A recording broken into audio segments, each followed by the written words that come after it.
Welcome to my YouTube channel my life my way. और आज मैं आपके लिए लेकर आई हूँ नेशनल अचीवमेंट सर्वे 2021 के क्लास 8 के। ये 4 है और मैं 2 एपिसोड में इसके उत्तर दूंगी, दो दो विषयों के।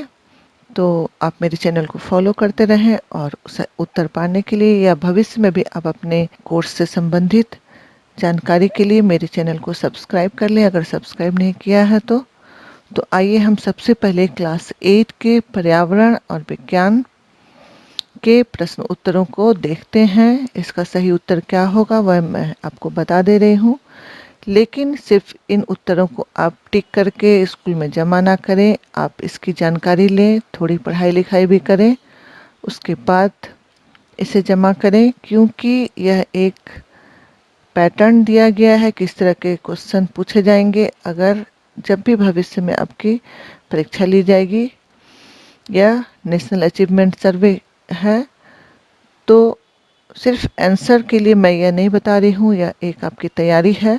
आप इस बेस पर तैयारी करें। फिलहाल के लिए मैं आपको आंसर इसके बता दे रही हूँ। जो 1 नंबर प्रश्न है कि ये सारे जो होते हैं, रक्त में ग्लूकोज का स्तर बढ़ जाता है, ग्लूकोज मूत्र के माध्यम से शरीर से निकाल दिया जाता है, ग्लूकोज की अपेक्षित मात्रा कोशिका में प्रवेश नहीं कर सकती है, व्यक्ति को बहुत बार भूख लगती है। निम्नलिखित में कौन सा हार्मोन के अधिक स्राव के कारण उपरोक्त लक्षणों को प्रकट करता है?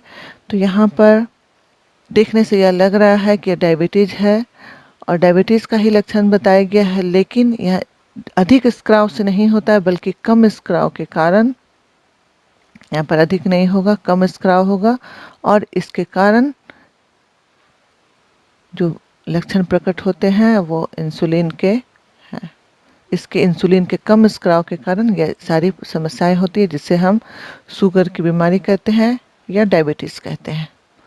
तो पहला का उत्तर होगा बी, लेकिन यह प्रश्न में थोड़ी सी गलती हुई है, यहाँ कम होगा, कम स्राव के कारण ये लक्षण होते हैं।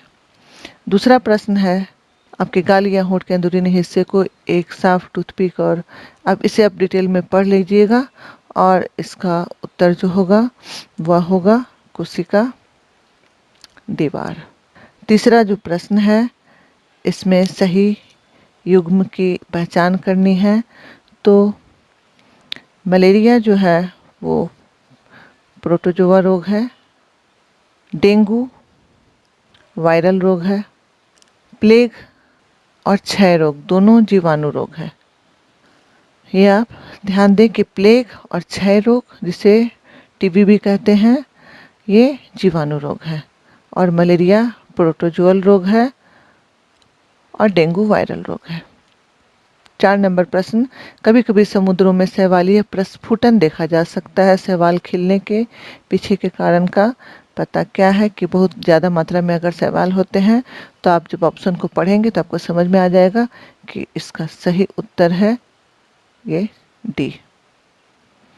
5 नंबर प्रश्न, निम्नलिखित में से कौन अकार्बनिक उर्वरक के अत्यधिक और अनियंत्रित उपयोग के हानिकारक प्रभाव से संबंधित नहीं है? जो नहीं है वो होगा, क्योंकि यह हानिकारक प्रभाव दिया गया है तो यह हानिकारक प्रभाव से संबंधित नहीं है, ऑप्शन ए। हम छठा प्रश्न देखते हैं, निम्नलिखित कथनों को पढ़िए और सही विकल्प का चयन करिए। ये दोनों कथनों को आपको पढ़ना है और चयन करना है कि इसमें से कौन सही है और कौन गलत है। तो इसका सही जो उत्तर होगा वो होगा सी। मैं आंसर आपको टिक करवा दे रही हूँ, लेकिन आप इसे पढ़कर देखें और समझने की भी कोशिश जरूर करें। 7वां प्रश्न, कुछ कार्य नीचे दिए गए हैं, निम्नलिखित में से कौन संयोजी ऊतक का कार्य है? संयोजी ऊतक का जो कार्य है वो है ऑप्शन डी।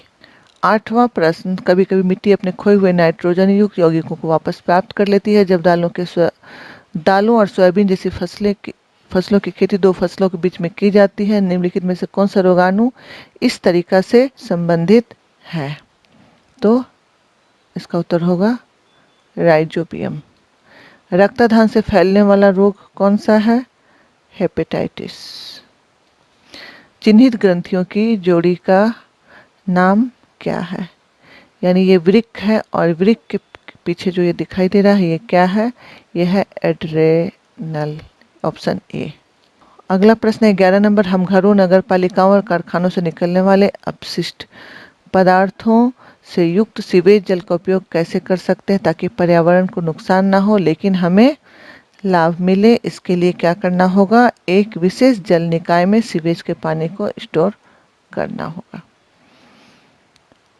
12 नंबर, नीचे लिखी गई लेखा चित्र को देखना है और बताना है ABCD 4 प्रजातियां हैं और 2020 में उसकी स्थिति ऐसी थी और 2000 में साल 2000 में इसकी स्थिति ऐसी थी और 2020 में इसकी स्थिति ऐसी होगी। तो यहाँ पर आप देख रहे हैं जो ए है, जो प्रजाति है वो काफ़ी बड़ी संख्या में थी लेकिन 2020 में यह काफ़ी सिमट गई है, तो यह विलुप्त हो गई है या मूल्यांकन यहाँ किया गया है या कम से कम चिंता है, तो इसका होगा प्रायः विलुप्त हो गई है, यानी कि पूरी तरह विलुप्त नहीं हुई है लेकिन इनकी संख्या काफी कम हो गई है, इसलिए इसका उत्तर होगा सी।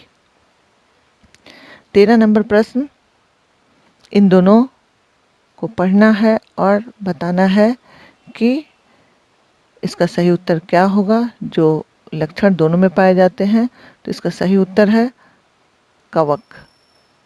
अगला प्रश्न है 14 नंबर, इन्हें पढ़ना है और ये बताना है कि 4 कारणों में से कौन से वन्य जीवन को खतरे में डालने के लिए जिम्मेवार है। ये चारों में से कौन से कारण जो है इन्हें खतरे में डालने के लिए जिम्मेवार है।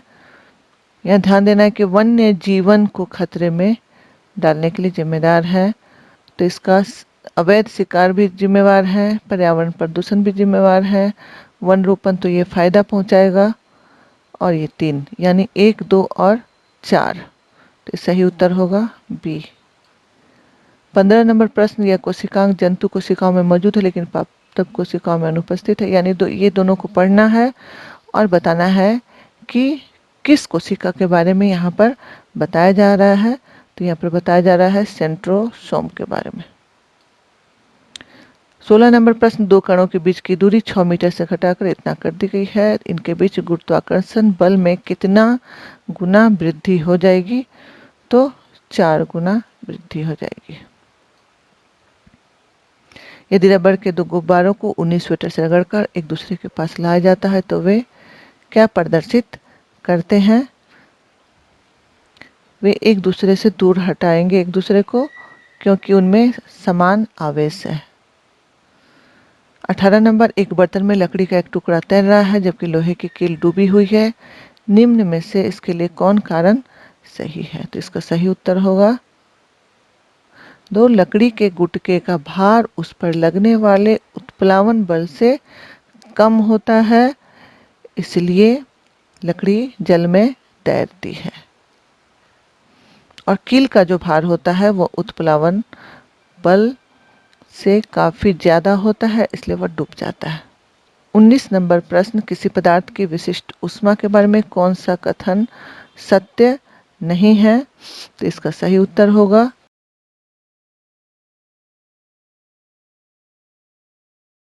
20 नंबर, नीचे वर्णित पदार्थों में से कौन सा पदार्थ खुली हवा में ऊर्ध्वपातन होता है? तो इसका सही उत्तर होगा ठोस कार्बन डाइऑक्साइड।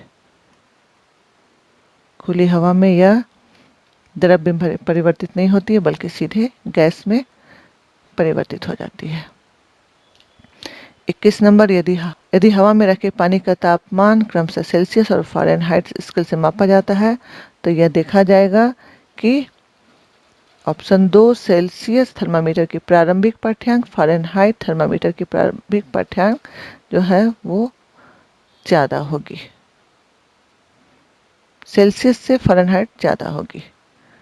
22 नंबर, प्रकाश की एक किरण समतल दर्पण की सतह से 35 डिग्री के कोण पर टकराती है, परावर्तन कोण कितना होगा? तो परावर्तन कोण भी 35 डिग्री ही होगा।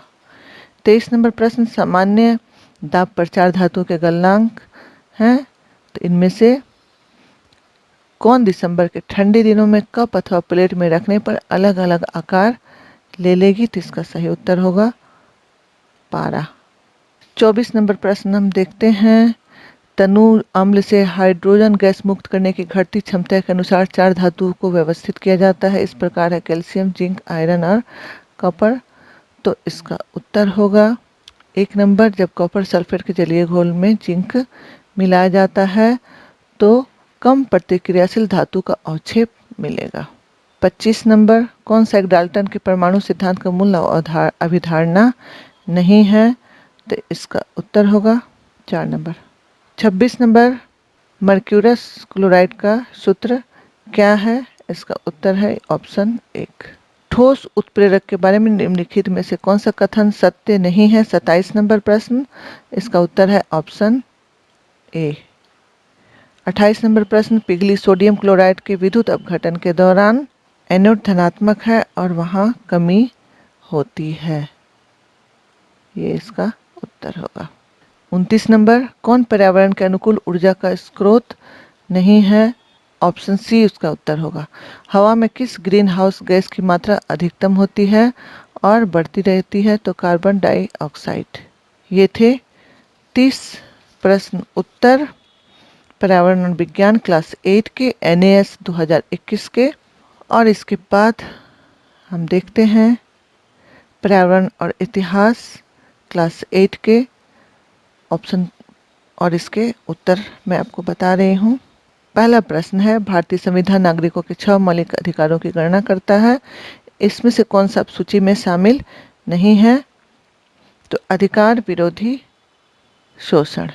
दूसरा, भारतीय संविधान 11 में मौलिक कर्तव्य शामिल है, निम्नलिखित में से कौन सा है? इनमें से नहीं है। तो मौलिक अधिकारों में कौन सा अब नहीं है? यह है बच्ची और महिलाओं की रक्षा करना। तीसरा जो है प्रश्न, उसका आप प्रश्न को अच्छी तरह से पढ़ लें, समझ लें और इसका उत्तर मैं आपको बता दे रही हूँ, ऑप्शन बी। चौथा प्रश्न है, भारत माता पेंटिंग भारतीय राष्ट्रीय आंदोलन का प्रतीक बन गई, ये निम्न में से किस संदर्भ में चित्रित किया गया था? तो इसका उत्तर है स्वदेशी आंदोलन। पांचवा, महाराष्ट्र के सामाजिक सुधार आंदोलन में ज्योतिराव फूले का योगदान अपार था, निम्न जाति के आम लोगों की सामाजिक गरिमा की स्थापना के लिए फूले ने स्थापित किया था सत्यशोधक समाज। 6 नंबर प्रश्न, इसका सही उत्तर होगा कि इन दोनों ने विधवा विवाह के आंदोलन का नेतृत्व किया था। 7वां प्रश्न, यदि कोई महिला परिवार के भीतर उत्पीड़न का शिकार होती है तो यह जाता है घरेलू हिंसा अधिनियम 2005 के अंतर्गत। 8 नंबर प्रश्न, इसका राज्य विधानमंडल के सदस्य आमतौर पर कितने अवधि के लिए पद पर बने रहते हैं? तो इसका उत्तर होगा 5 साल। छठा है, नक्शा औपनिवेशिक भारत में भूमि बंदोबस्त प्रणाली के क्षेत्रों को दर्शाता है। मानचित्र में चिन्हित क्षेत्र निम्नलिखित में से कौन सी भूमि बंदोबस्त प्रणाली यहाँ पर लागू की गई है? ये जो चिन्ह दिया गया है उसके बारे में पूछा गया है। तो यह क्षेत्र जो है, यह चिन्ह जो है बताती है कि स्थायी बंदोबस्त की प्रणाली को यहाँ पर विकसित की गई थी। 10 नंबर प्रश्न, पश्चिम बंगाल की ग्रामीण स्वशासन को पंचायत प्रणाली के रूप में जाना जाता है, पंचायत व्यवस्था के कितने स्तर हैं? तो इसका सही उत्तर होगा 3 स्तर है। मानचित्र में यह औपनिवेशिक शासन के तहत भारत का नक्शा है जो चित्रित क्षेत्र द्वारा दर्शाया गया है और निम्नलिखित में से कौन सा विकल्प इसमें से सही होगा? तो ये है ब्रिटिश अधिकृत क्षेत्र, ऑप्शन ए।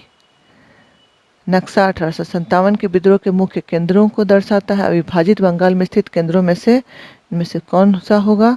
तो इसका उत्तर होगा बैरकपुर, ऑप्शन डी। 13 नंबर, 1969 से पश्चिम बंगाल राज्य विधानमंडल में केवल विधानसभा है, इसमें लगभग सभी सदस्य या विधायक है, इसका उत्तर होगा ऑप्शन ए। 14 नंबर प्रश्न, निम्नलिखित में से कौन सा कारण आदिवासियों के विद्रोह से संबंधित नहीं था? इसका उत्तर होगा उनकी अनूठी संस्कृति खतरे में थी। जो संबंधित नहीं है वो बताना था।